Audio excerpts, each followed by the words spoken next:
own personal brand is built off of two things: building up your confidence and serving. I think the reason why I'm at the point now because I've served my way to the top. Hey, friend, perhaps Nike said it best, and you just have to do it. But the key is having enough faith and trust in God to believe that amazing things are in store for you and for your brand. Stay tuned for more. I'm Ashley White, the host of Joy on the Journey podcast, a weekly podcast all about defining, finding, and maintaining joy on the journey of life. This week's guest, y'all, I am so excited that she's here, is no other than Christy Staples. Christy is a serial entrepreneur. She's a visionary and an innovator whose brilliance has created series of business ventures from Get Launched to Millionaires in the Making and CLS. Her mission is focused on elevating entrepreneurs and small business owners with knowledge and resources necessary to grow and expand your business ventures. She's also a professional speaker, and she emphasizes the importance of individuals standing up for their passions, standing strong to endure, and standing out to lead. Y'all, get ready. Hey, Christy. Hey, can I borrow that intro? I need that. That need to be my new bio. Thank you. This is your bio. Thank you. The way you read it, it just sounded like, who is that? So thank you so much. Absolutely. I'm so excited that you have joined the podcast. And the podcast is all about defining, finding, and maintaining joy on the journey of life. And we start every podcast by asking a guest, how do you define joy? Joy is freedom. Freedom to be me, freedom to not be me, freedom to dress the way I want to, freedom to say what I want to say, freedom to just be me. That's what joy is to me. Because when you're not yourself, you have no joy. It's like you're trapped into this little box and you can't get out. And when you break from that box, it's total freedom and joy outside of that. So for me, that's what joy is. When did you come to this definition of freedom being joy? Oh, this year. Oh, In the okay. last year. Okay. This year. In all transparency, last year went through a season of depression. Okay. I was depressed for probably about a year and a half now, if I look back on it. And I knew that I wasn't mentally well in January. And so I went to a Christian counselor. I said, it's time for me to get a spiritual checkup. So I went to my Christian counselor I've always gone to. And I said, hey, I'm not mentally well. I'm still crying about certain situations that I should no longer be crying about. And I said, what is this? I said, I just don't feel like myself. And so we sat down and he said, Christy, he said, clinically, if I had to put a diagnosis on, you're depressed. And this was January 24th, this year. He said, you're depressed. And we went through the, 7 stages of depression. And no, he said, you're grieving as well. He said, you're depressed because you're grieving. You're grieving some losses. I had some major losses in my life last year. And he said, you're grieving. And so most people think about grieving as just a loved one passing or just death. But it's the loss of something. And loss creates a trauma. Trauma creates that depression when you internalize what happened. Yeah. So I had internalized it too much, and I was depressed. And so 2 days later, I was scheduled to go to a business conference, and I was like, I don't even want to go to this conference. He said, no, you're going. Another accountability partner said, no, you're going. Okay. So I said, okay, I'm gonna go. So I got my stuff together begrudgingly. I went to this conference and I met a bunch of entrepreneurs that looked just like me, whether they made 100,000, made it 9 figures. I mean, it was just a plethora, and I felt at home. Wow. I was like, God's timing is so divine. And left that conference. I said, okay, Christy, you got February to get it together. February came. I sat down and got a strategy. I got a major download from God, and I have been on this journey of joy and freedom since then. Oh, thank you for sharing. One, thank you for being honest and transparent about some of the struggles that you've endured as part of life, and that you sought therapy, that you sought support. How important has that been to, as we're now recording this in June? So it's been 6 months since you started, met with your first therapist in January. How has that journey been seeking that counsel and that guidance and being transparent with even your friends about where you were? Well, I think a lot of us don't recognize that something's wrong. And then when we do, you call up your girlfriend or you call up your mother or somebody that's closest to you. But I knew instantly I didn't want to do that because this was something deeper that I had to maintain, that I had to get a handle of. And I said, I need professional help. Mm-hmm. And when I vocalized that I'm not mentally well, I knew I needed to seek someone who specialized in this part. Now, I've done counseling before, but never on a consistent basis because life has been good. But when I hit my low, or I feel like I'm hitting a low, low, low, low, low, oh, I seek help. I have no problem seeking help when it comes to paying for a professional or just seeking out the services I need to get over a particular hump in life. So it's very much needed. It's very much warranted. And if you really are about, personal development and going to the next level, you need help in some areas. Mm-hmm. I'm not perfect. I don't have it all figured out. And I'm That's, okay with that. oh, that's so good. One is recognizing you don't have all the answers yourself. Nope. And and we're going to get to how she has helped so many people launch their businesses, but even recognizing the helper needs help. Oh my gosh. Yes. Yes, we need help. Very, very good. So, in that moment, as you are coming to the awareness of that you were dealing with grief and loss and needed to process and work through the depression, what did you learn and what have you learned about yourself while you're on this freedom quest? The biggest lesson I learned is Christy Staples had no boundaries. Wow. Didn't know what the word was. But what was so funny about it, I was writing a post last night. I had boundaries for myself on other people. Yeah. Like I have friends that are married or have kids or something like that. I will not call them after, say, 7 or 8 p.m. because you're getting your, kids ready. You're doing homework and stuff like that. If I'm on the phone with a friend and the kids are kind of starting to, mommy, mommy, mommy, I'm like, I'm gonna let you go so you can take care of them. So I had boundaries and parameters around myself with friends, but I didn't have it with me. You need me? Oh, I'm there. Dog tired. You need this? Oh, okay. Bank account in negative. You want that? Okay, let's do it. But I had no boundaries around me, so I was depleted on so many different levels, and I didn't know why until a actual client of mine. I just vented to her one day. I said, "Hey," I said, "Can you talk?" She said, "Yeah." So I called her up. I said, "Hey, I got this. I'm just feeling overwhelmed." You got to say to a therapist, overwhelmed. A couple of different buzzwords. Overwhelmed. She said, "Okay, I'm going to recommend that you read this book, Setting Boundaries, Finding Peace." Ooh. The first chapter was me. In the first chapter, the author talks about, she's a therapist too. She said this lady came in. She's like, "Oh, I have a friend that's moving and I got all these stuff on my schedule." She said, "I'm trying to see how I can fit everything in my schedule." And she said, the therapist asked her, "Can we pull something off your schedule?" She said, No. We just need to add like another day or something." She's like, "You can't add any more hours to the day. You can't add any more days to the week." She said, "Have you ever thought about pulling something off your schedule and saying no?" "Oh, no. My friends would be upset if I did that." She said, "Would they?" Light bulb. I can actually say no to something. And then I got real deep with it. Oh, I can say no to something even if I'm just laying on my couch watching TV doing what I want to do. Not that I had to have something in that slot, because now I'm saying, okay, if I say no, that means I already had to have something scheduled during that time. No, my scheduled time could be laying on that couch watching Lifetime. That's what I wanted to do at that moment. That's what recharges me. So boundaries is what I learned the most. So now from 7 to 9 a.m., my phone is on Do Not Disturb automatically. Okay. No notifications come through. Only my mom can text or call. In the evenings, just like you working a regular job, in the evenings after 6 p.m., I'm working on Get Lunch stuff. Throughout the week, I have hours that I put Get Lunch on the schedule. I have hours where I'm taking a nap. I have hours where I'm going to the gym. I have hours that I'm trying to find me a hobby. I'm signing up to do different things, different classes, trying out stuff.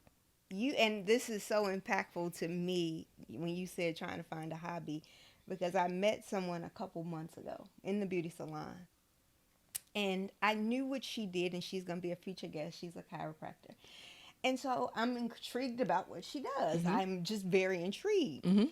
And instead of her asking me what I did, she asked me what my hobbies were. Ooh, as an adult, we do not have hobbies.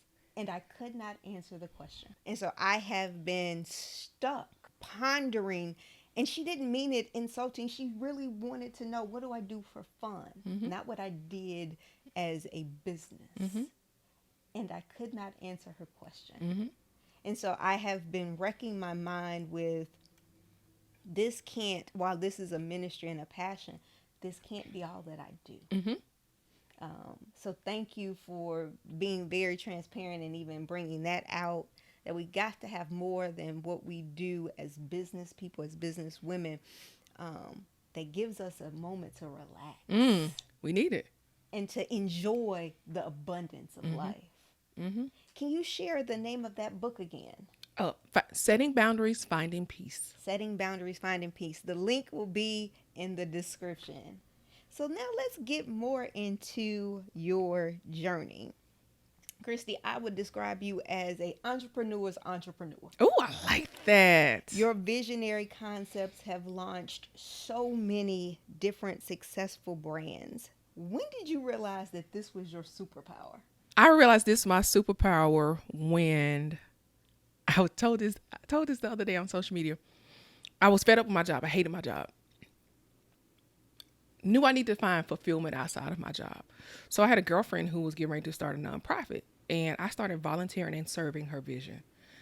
2-3 days a week, I would leave straight from work, go to her house, and we would work, have dinner with the kids and the husband, work. Mm-hmm. I would go home, do it again the next day. So 2-3 days, we got the nonprofit up and going. We got so many programs going, her programming. And at the end of that, she said, Christy, you should do this full time. I said, what is that? She said, help people start their business. I said, what is that? She said, what you just did for me. And I was like, oh, that's what I helped you do? And she said, don't worry about it. So she got my first logo. She gave me my name of my business and everything. So yes, that's how I got started. Wow. So somebody seen your gifts that you hadn't even thought to tap into. You thought you were just being a good friend. Right. My friend said she want to start a business. Okay, let's figure it out together. Let's go. But up until that point, had you ever had an entrepreneurial spirit? I think I did, but I didn't know what it was. So growing up in the country, my mom, from? Mississippi. Okay. So my mom, I say we were poverty. She said, girl, you wasn't poverty. You had carpet, you had food to eat. You had your own room and deodorant and stuff. She said, you didn't have no poverty lifestyle. I said, well, okay. Your definition is different from mine. So growing up in Mississippi, we had the necessities, but we didn't have the extra. And having a tall daughter like me, Tell the folks how tall you are. I am 6'4". Yes. Yes. So I outgrew clothes very quickly. I outgrew shoes very quickly. And then when I started getting into basketball, it was just on a whole different level. So I started early on. I guess my first gig or my first side hustle was I used to iron for a white lady at the bank. So my mom was a seamstress, so she had all of these, like the same stuff you would see like in the cleaners now, like the presser. Mm-hmm. We always had like nice ironing boards that are extra wide. I always had nice ironing boards. I always had the best of starches and stuff. And so I started ironing for this white lady at the bank. That was my first gig. And how old were you at this point? I had to be about 12, 11, something like that. And I started doing that. And then next, I would help my mom. So I think she started selling like hair products or something like that. Dudley. So back in the day, Dudley. Yeah. Lord. So you know how old it was. So back in the day, she used to go to these salons and stuff. So I would help her with stuff like that. And so I guess it was always there. And then she sold Tupperware too.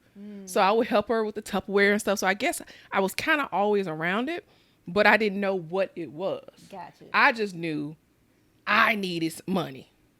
Mama didn't have it. So I'm trying to figure out how I could do it and get it on my own. Oh, wow. From those days until now.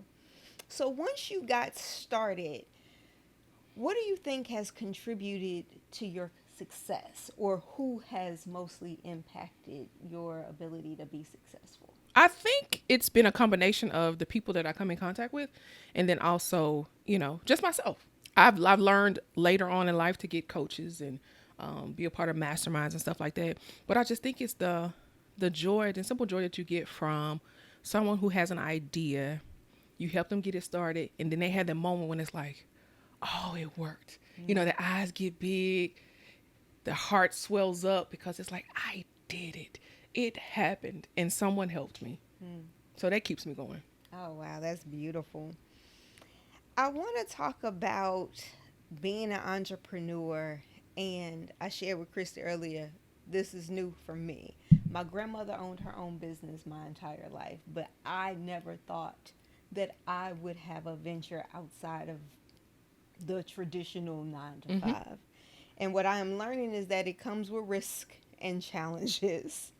What motivates you to not give up now and then, especially in those early days? Ooh, now in the early days, I wanted to quit every day.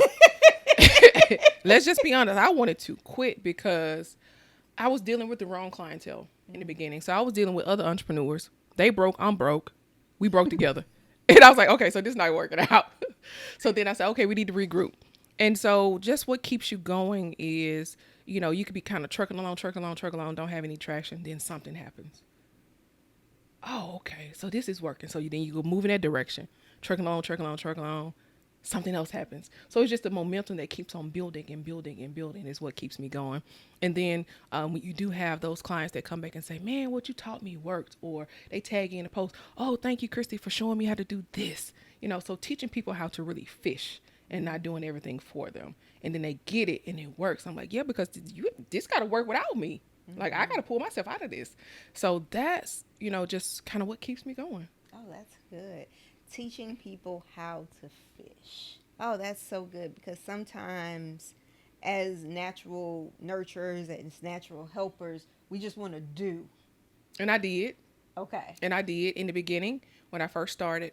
Someone would come to me and say, you know, I want to launch this brand. So, you know, I'm like 5 years out. Like, I see this, and this. It's too big for them. So I would build it. And then it was like, okay, now how I work it? How I run it? And I'm like, what you mean? This, and this. Chris, I don't know how to do that. So I kept on running into that. I said, okay, let me scale back. And that's why I know now I work best with visionaries, because most visionaries don't get into the minutia. I'm a minutia person. Okay. Well, I'm both. I can vision with you, but then I'm going to stop and say, okay, what teams we need to put together, what resources we need, what's the timeline, you know, how are we going to do this, right? Put the actual details, the nuts and bolts, right? I'm more micro. Most people macro. So then once you get all the stuff together, then it's like, it's go time. So I work best with visionaries that know exactly what they need, but they don't have the time and need extra hands to get it done. But when you're working with someone who doesn't have vision, they're looking for you for vision and to build out. Ooh. And I'm like, I can't do that. So I realized then, I said, okay, let me pull myself back, because I'm too involved in this person's business and I'm not a partner. You know, it is not going to be successful to them. So they're going to be like, you know, confidence is down because they built something, or I built something for them that they don't even know. They don't have the vision for it. So you can't birth it if you don't have the vision for it. Yeah. Oh, that's so good. I want to piggyback on something you said earlier, that God gave you a download. Is that where you contribute your visions and your insightfulness to be able to help people from? Oh yes, it's very much like when it never fails when I'm working with someone and they tell me what they need, blah blah blah. It's like God just instantly gives me a little bit to give them, and then it just blah, blah, blah. It's just like I vomit on that person. Now I've learned to just kind of just do the first little throw up, right? And then gonna hold just to give you a little bit, and then we're gonna hold it back because it's so overwhelming for people. And then if they get that, and then it's like, okay, well, here's how we can further expand that. In your experience, what separates a successful business owner from a not so successful business owner? I think it's 3 things. It's the confidence that they have in themselves. So if they believe in what they're actually building, then you can sell it, right? Number 2 is discipline. Discipline will kill you every time, because discipline is getting up and doing something when it's not working. You don't see no immediate results. You're tired. You're exhausted. You don't know what to do. Somebody just stole from you. Somebody just scammed you. I mean, discipline is keep going no matter what. no matter what I'm feeling, what I'm seeing. Mm-hmm. And then the last piece is, I believe, having a level of servitude, meaning that you don't go into every business or every transaction looking to get. Oh. I look to give. I want to give you everything I got. Some people, and I see it all the time, people like, well, what do you give for free and what do you pull back? I'm like, give it all. Because if you give it all, if they know how to do it, they can do it. But if they don't, they're going to ask you to do it because they're like, oh, I for sure know she know how to do that. Mm-hmm. And then even the ones that do know how to do it, I ain't got time to do it. So what am I holding back for? Give. Give it all. Mm. Leave empty because that's what it's all about at the end of the day. You're serving clients. You're serving on social media. You're serving whoever comes into your atmosphere. You're serving. That's what I'm here for. How can God get a blessing through if he don't use me? In my business, when I first started and I wasn't making the money that I make now, I made sure every month I blessed someone. So if someone came through and they said, hey, I want to work with you, and I tell them what the price was. Well, I can't afford that right now. If I felt oppressed, well, what you got on it? God told me to, whatever your budget was for this, to use it and give you everything. So I would give them the full, whatever they asked for. And then some people got the whole service for free. It just depends. I always gave in my business. Still tithe. I call it tithing in my business. I still tithe in my business. Wow. I promised I wasn't going to cry on every single episode. But your heart to serve others in a business, right? Because so many people get caught in I'm in this not to serve. I'm in this to make money. But it's being able to step back and recognize that as I pour out, I believe God will replenish everything and restore everything that I am given. Mm-hmm. You can't beat God given, and that's in anything, in any situation. Oh, that's so good. How are you? Do you have a practice where you are seeking God and his direction, his vision to be replenished? Do you have a practice that you go to daily or weekly, whatever? You know what? I don't have a particular practice because my weeks are so flexible and stuff is so different. But what I do is I'm constantly praying and meditating, I guess, under my breath. Before I start a project, before I start designing or doing anything, I'm like, okay, God, give me the vision. So I'm like talking to him all through the day. Okay, God, give me the vision. Okay, well, was that right? Oh, what I need to do? I'm missing something. Let me step back, go back to it. So I'm constantly I talk to him like he's my friend. Mm-hmm. That's good, y'all. Talk to God like he's your friend. He knows it all anyway. You Yes. might as well just turn it over to him. So, Christy, as someone that may have a idea, Mm-hmm. they're like, oh, I don't see anybody else doing this, or I have a passion about this particular thing. Mm-hmm. What would you tell someone is a good first step? A good first step is to start doing it. Most people want to go get the name, the DBA, the LLC, go get the bank account. No, do it. Start working on it, doing it for free or at a nominal fee to see if you even like it. I can't tell you how many people have started a business that they don't even like. So just do it. And then you start to formalize it and more, give it more foundation. And after you go into it and kind of test the waters with you and your clients to see if you like it. So just do it. Just do it. Just do it. So that sounds easy, but with that comes fear of rejection, fear of failure. How have you handled the fear? Or maybe you've never even dealt with the fear. Maybe I am speaking for me. No. How have you dealt with, the fear or even face rejection of people going, I don't know why you're doing it? I think the biggest thing that helped me was just to keep going. Like the more no's you get, the stronger your pitch is. And then I will start asking questions where, is there a reason why you didn't go with me? Or is there anything I could have done better? Especially if it's like someone close to me. Was I missing anything? How could I improve? So when you start asking those questions for feedback, that helps you get stronger with your pitch, with developing your product, with your pricing and different things like that. So I think just being a sponge, because when you're starting out, just be a sponge and not try to go in as the authority. Now you are authority because you're offering this, but not going in with like, oh, I know it all. I'm going in as a sponge. to receive as much feedback, as much of a response, because the more they call it R&D, the more research and development that you do, the better it gets. So not afraid to pivot, not afraid to course correct, not afraid to add something to it or take it away, because most people that start a business, they start doing what they want to do, not what the market is saying. Hey, we need this, this, this. No, but I want to do this. And so that was always going to be a mismatch. So being receptive to criticism, being receptive to feedback, and being ready to pivot in those moments where what you thought was going to work isn't working.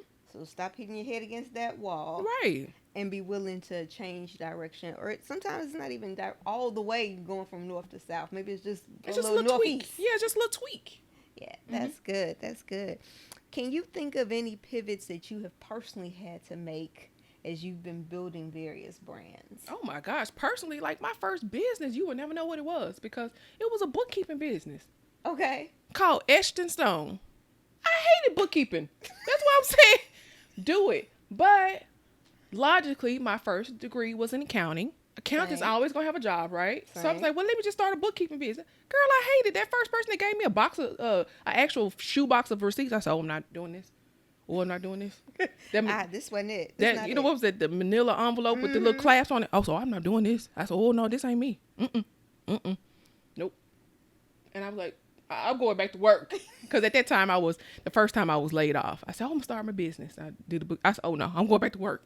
I got out there and found me a job so quick. I said, oh, no, this is not it. That was the first major pivot. Most people wouldn't even know that, right? But then I moved on and I got a job and stuff. I said, we need to regroup. So that's when I came out with Get Lunch, because that's what I was serving. Most of the time, the business that you're doing, that you're really going to be successful at, comes out of a need. Yeah. And it's innate, right? So I'm serving and helping people to start their business. Most people, you're serving by, baking cupcakes and taking them to the homeless or something like that. That's where your business is birthed out of, something you do innately. It's not a skill set you got to go learn. It's already something you do. And you just formalize it because people keep on asking you, girl, where them cupcakes at? Every party you come to, they want the cupcakes. Now, cupcakes become the business. So you just look at what people are constantly asking you for. That's probably your business idea, or it bursts out of a need. Some people become, say, a caregiver or something like that. That's where the business come from. Something you've experienced and gone through, and you had to be your own solution. Yeah. That it should come innately, but it's still going to push you. Even if you have been baking for years, baking for your family and friends is one thing. Baking for somebody you may not know is something else. So it's always going to push and change you. How long ago was when you launched Get Launched? Officially, it was in May of 2010. May of 2010. That's when I got my first little DBA. So we are looking at, it is now June of 2023. So it has been, help me, 13 Was it 13 years? Yeah. Woo. Yeah, but full-time was 2016 when I got laid off from oil and gas. Okay. That's when I said, okay, God, if it's meant for me to start my business, let it happen like this, this, and this. So I got laid off like this, this, and this. I said, okay, I'm going for it. And so I've been full-time ever since then. So full-time. Since July 2016. Wow. So now we're coming up on 7 years. You're coming up on 7 years. What would you say to yourself now, if you could sit where you are now and look back, because you have imagined that you would be where you are today? Oh, no. I thought I was going to, it was going to kind of work out, but I was going to still need a job. So if I had to go back now and tell myself something then, I would have done something totally unorthodox, right? When I got laid off, I would have got just a little part-time job so that I wouldn't have to struggle in the beginning. Because at the time I got laid off, I had just moved in my cousin and her 2 kids because they needed a fresh start. So I am an entrepreneur operating full-time and feeding a family of 4. I mean, buying them beds, buying them clothes, and making sure they had the necessities. So there wasn't a lot of extra. And so to me, I put too much strain on my business in the beginning because I am trying to be this good Samaritan. You're trying to provide. And I go from just me. It's easy for me to beg up on 1 plate, but I can't beg up on 4 plates. And then you picky about what you eat. No, we can't do this. We can't do this. We can't do this. So I would have gotten a little part-time job just to make sure my mortgage was covered, because I got a house. So I'm not playing adult. I got a mortgage every month. So I would have gotten a part-time job when I got laid off so that I could have still been creative and not worry about my basic living necessities.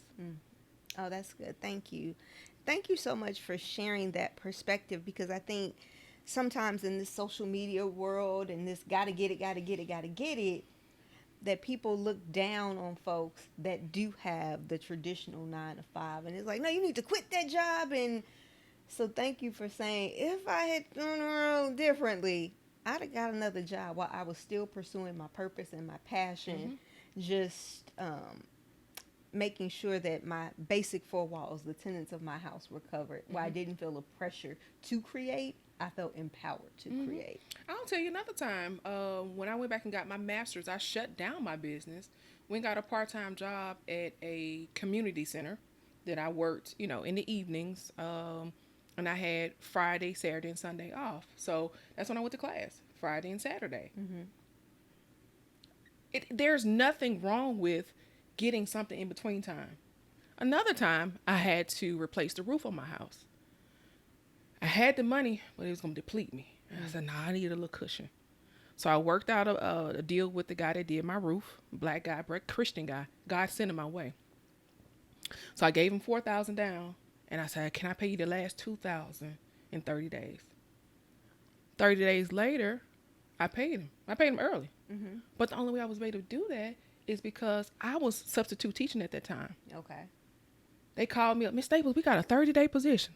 I said, 30 days? It gave me exactly what I needed to pay him back. So I'm going up here with the kids every day.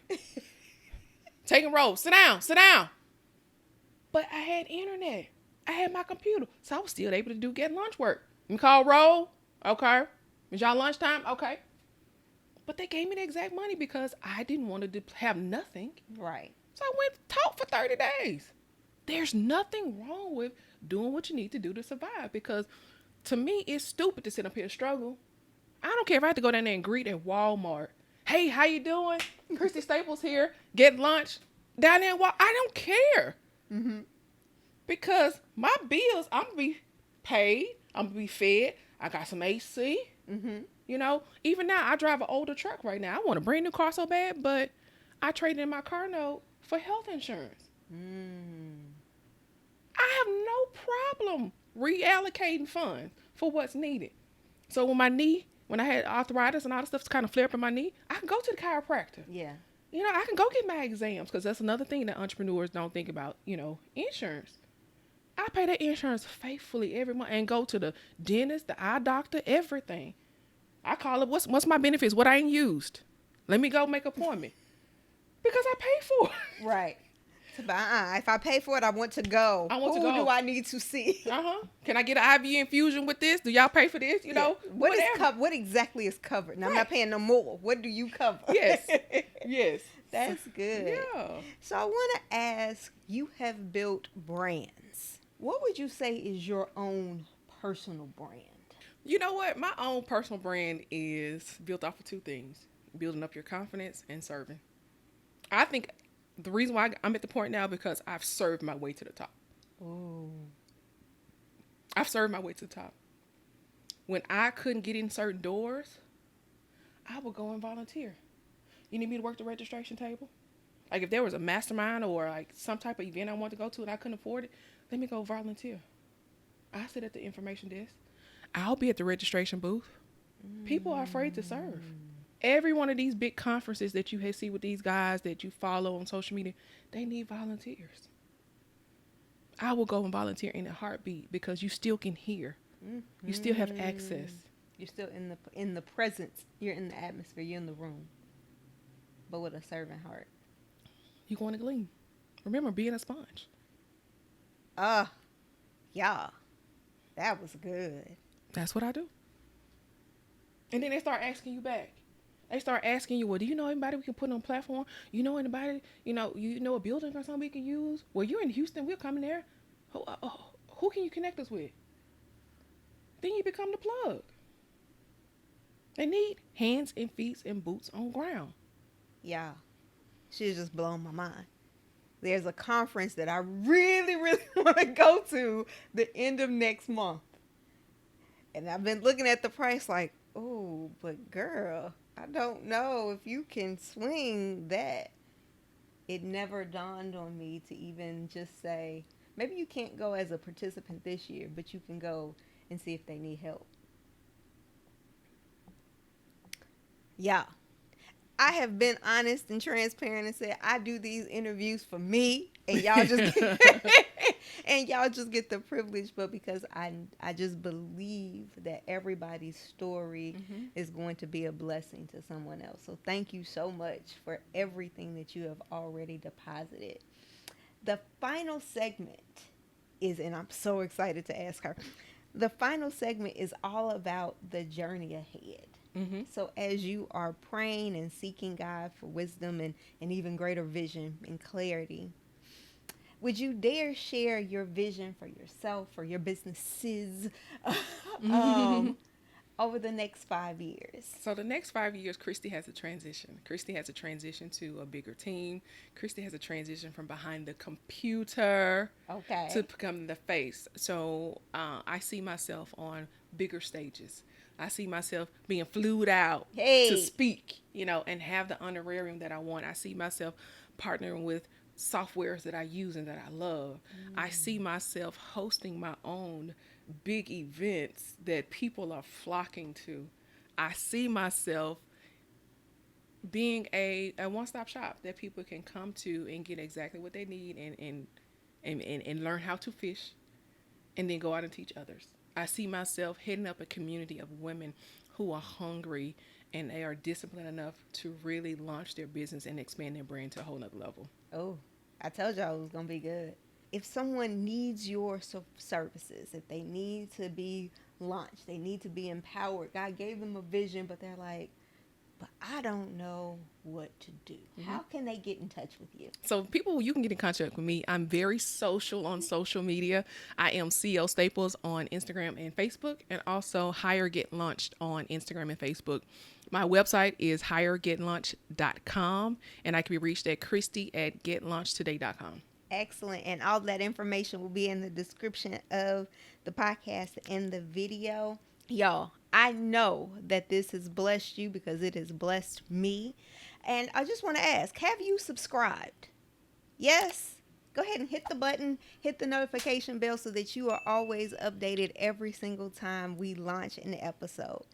And please be sure to add your favorite takeaway or comment in the description box to let Christy know how she has helped you to build your confidence and to be more disciplined and, okay, and that third one, to serve others with a heart of gratitude. Right. Now, until we gather again, every single Thursday, may God increase your joy, grant you strength for the journey, and give you the courage to tell your story. Bye, friends.